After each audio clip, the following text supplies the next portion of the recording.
that ordinary people could reject the unacceptable excesses of poor leadership, band together to demand better of their government, and create a nation that would be an example for the world.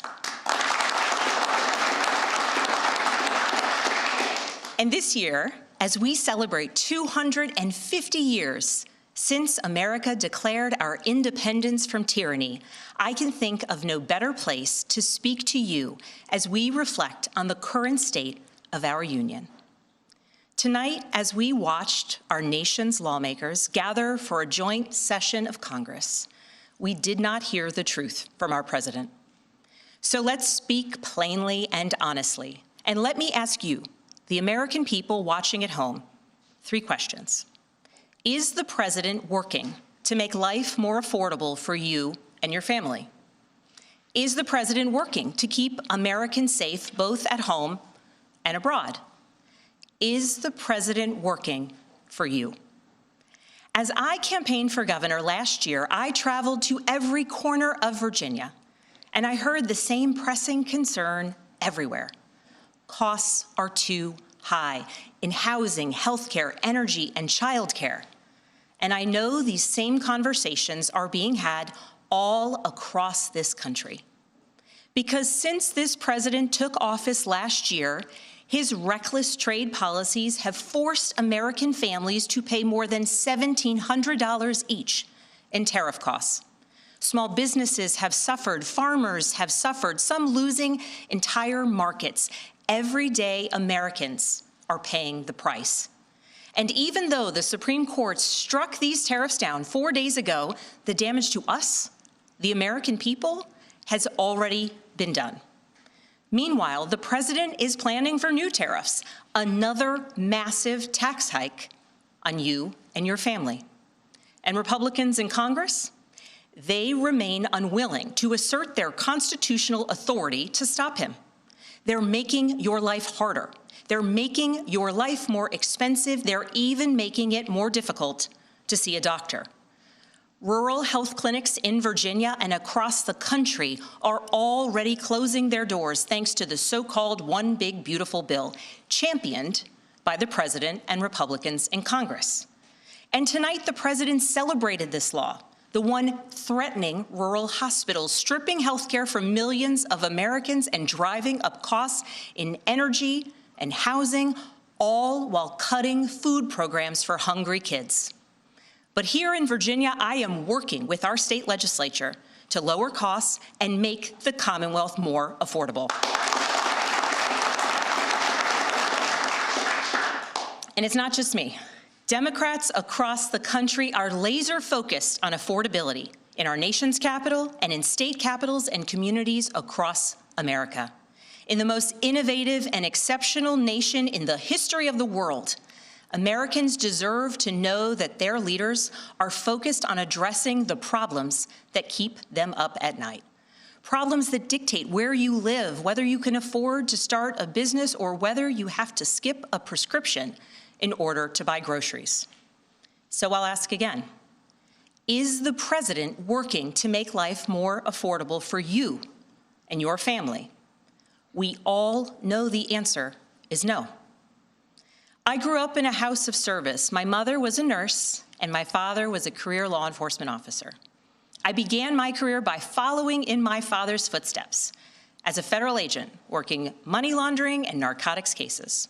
I worked side by side with local and state police to keep our community safe and to uphold and enforce the law. Law enforcement officers across the country know that it is a unique responsibility to do the serious work of investigating crimes, comforting victims, and making arrests. It's about building trust, and that requires an abiding sense of duty and commitment to community. And yet, our president has sent poorly trained federal agents into our cities, where they have arrested and detained American citizens and people who aspire to be Americans. And they have done it without a warrant.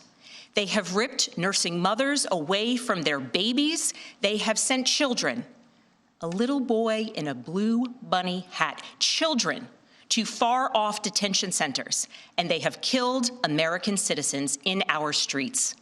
And they have done it all with their faces masked from accountability. Every minute spent sowing fear is a minute not spent investigating murders, crimes against children, or the criminals defrauding seniors of their life savings. Our president told us tonight that we are safer because these agents arrest mothers and detain children. Think about that. Our broken immigration system is something to be fixed, not an excuse for unaccountable agents to terrorize our communities.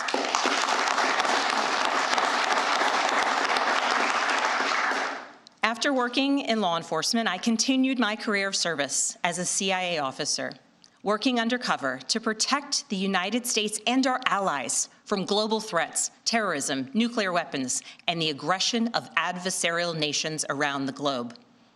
But as the president spoke of his perceived successes tonight, he continues to cede economic power and technological strength to Russia, bow down to China, bow down to a Russian dictator, and make plans for war with Iran. Here's the truth. Over the last year, through DOGE, mass firings, and the appointment of deeply unserious people to our nation's most serious positions, our president has endangered the long and storied history of the United States of America being a force for good. So I'll ask again, is the president working to keep Americans safe, both at home and abroad? We all know the answer is no. In his speech tonight, the president did what he always does. He lied, he scapegoated, and he distracted. And he offered no real solutions to our nation's pressing challenges, so many of which he is actively making worse. He tries to divide us. He tries to enrage us, to pit us against one another, neighbor against neighbor. And sometimes he succeeds. And so you have to ask, who benefits from his rhetoric, his policies, his actions, the short list of laws he's pushed through this Republican Congress? Somebody must be benefiting. He's enriching himself, his family, his friends. The scale of the corruption is unprecedented. There's the cover-up of the Epstein files, the crypto scams, cozying up to foreign princes for airplanes and billionaires for ballrooms, putting his name and face on buildings all over our nation's capital. This is not what our founders envisioned, not by a long shot.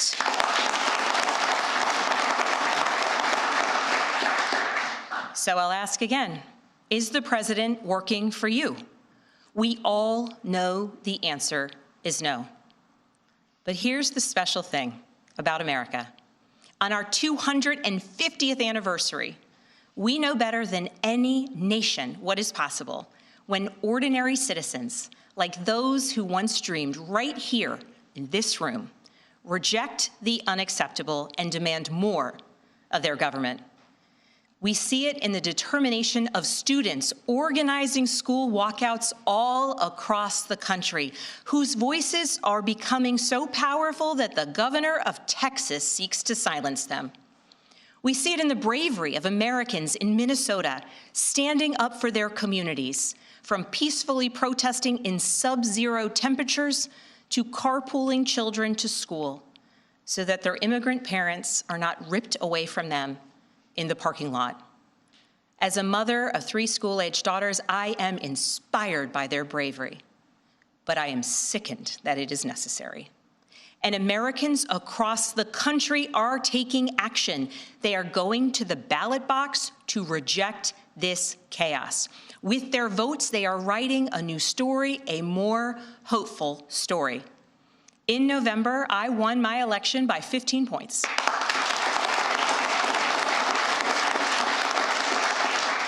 And we won 13 new seats in our state legislature. Because voters decided they wanted something different. Our campaign earned votes from Democrats, Republicans, independents, and everyone in between, because they knew as citizens they could demand more, that they could vote for what they believe matters, and that they didn't need to be constrained by a party or political affiliation. This is happening across the country. New Jersey elected Mikey Sherrill as governor in a double-digit victory. Democrats flipped state legislative seats in places like Georgia, Iowa, Mississippi, and Texas. The list goes on and on. Ordinary Americans are stepping up to run in the spirit of our forefathers. They are running to demand more and to do more for their neighbors and communities. I know this story well.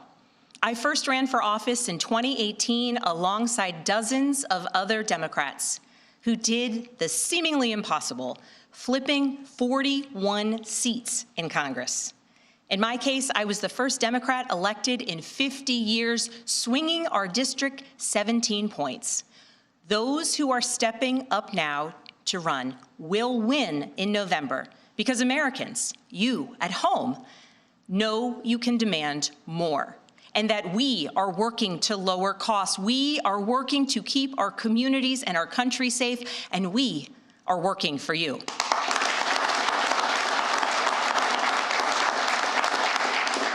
In his farewell address, George Washington warned us about the possibility of, quote, cunning, ambitious, and unprincipled men rising to power. But he also encouraged us, all Americans, to unite in a common cause, to move this nation forward. That is our charge once more, and that is what we are seeing across the country. It is deeply American and patriotic to do so, and it is how we ensure that the state of our union remains strong, not just this year, but for the next 250 years as well, because we, the people, have the power to make change, the power to stand up for what is right, the power to demand more of our nation.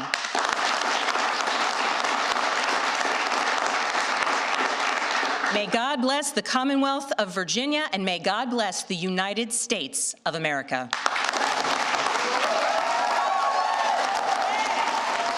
Abigail Spanberger, the 75th governor of Virginia, delivering the Democratic response tonight. We've been watching it here in studio. White House correspondent Weijia Zhang along with us.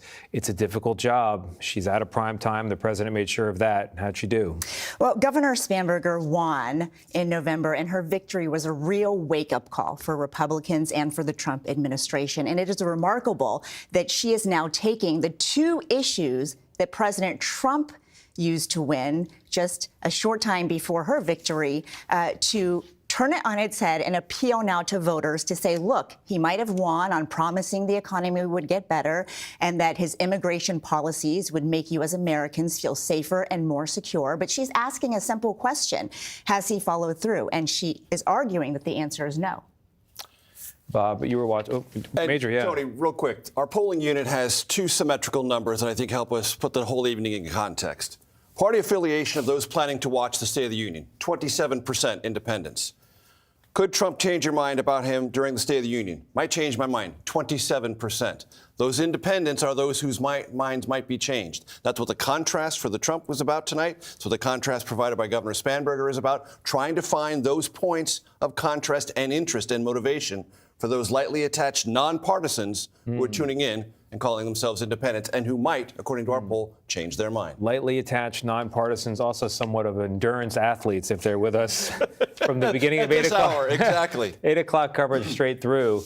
Bob, any closing thoughts? You see a contrast in the Democrats' message ahead of the midterm elections tonight. Some Democrats were speaking out on the House floor, yelling at President Trump, political war inside the U.S. House. And here you see a centrist governor from Virginia making her case. And one with a national security background, second year in a row that the Democrats chose a female to represent the party with a national security background, as the president ended his speech talking about some of the most lauded accomplishments in our recent military history. Yeah, it's an important punctuation point. Thank you for being so kind to an interloper from New York. And thank you to all of our viewers who stuck through us into this late evening. For all of us here at CBS News, that'll do it for our coverage. We'll continue right here on CBS News 24/7, and there will be more on your late local news. And, of course, tomorrow on CBS Mornings. I'm Tony DeCopel. Good night.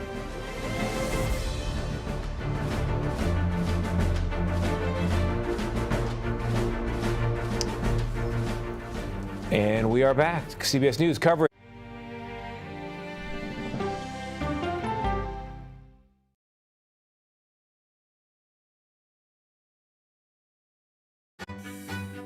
I want to know what's going on in the world. You can't do that if you're just sitting in a chair, reading about what other people have found. You have to get out there and listen. By telling people about each other, you actually bring this country together. There are big questions that all of us are